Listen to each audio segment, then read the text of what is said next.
nous réjouir de cette décision, nous ne devons pas oublier que c'est à nous désormais à prendre le relais et à rassembler le matériau de notre unité nationale, à construire notre nation dans l'union et dans la solidarité.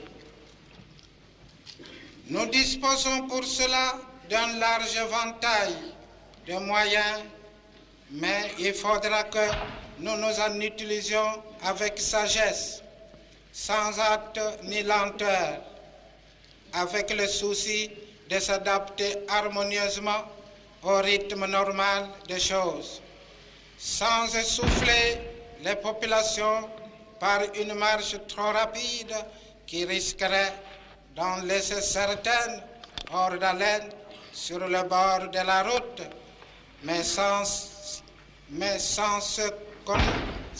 complaire non plus dans une admiration béate de ce qui est déjà fait. La conscience nationale pousse depuis longtemps les populations congolaises vers plus de solidarité.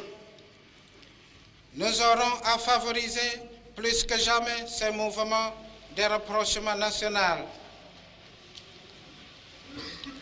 Un rôle tout spécial sera dévolu dans ces recherches d'une plus grande cohésion nationale aux institutions centrales du pays et surtout à l'action des chambres législatives. Certains d'entre nous, Monsieur le sénateur et Monsieur le député, ont pour la première fois sans doute côtoyé des élus venant d'autres provinces. Grande a été leur surprise de constater que votre idéal et vos préoccupations étaient si proches les uns des autres. J'ai la conviction que vous ferez de ces assises le véritable creuset d'une conscience nationale toujours plus développée.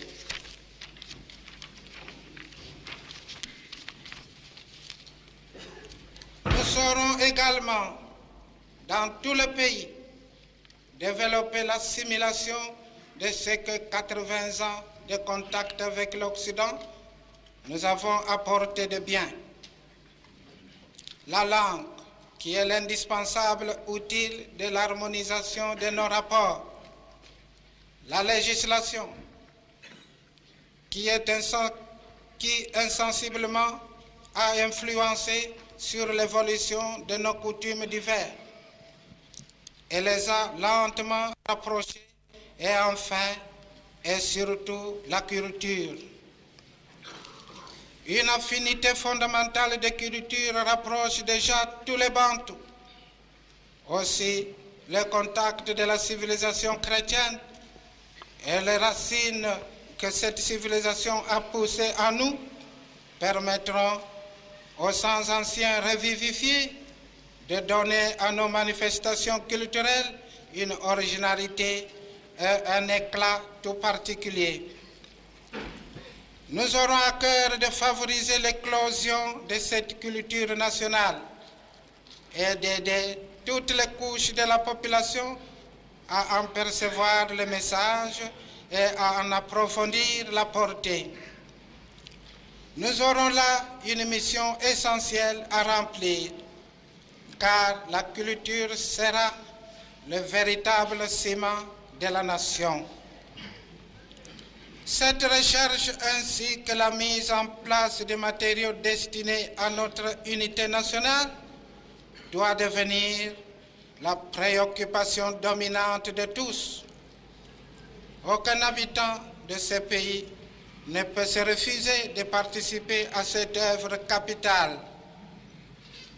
Nous serons pour cela dans ce vaste chantier de 14 millions d'hommes qui est notre pays, éclairer et guider tous ceux qui œuvrent dans l'enthousiasme.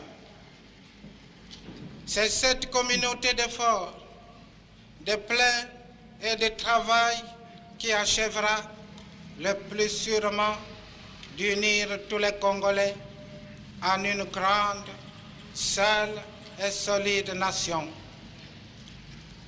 Nous montrerons ainsi au monde, par nos actes, que nous sommes dignes de la confiance que le peuple a placée en nous et que de nombreux pays nous témoignent déjà. Nous ne le décevrons pas.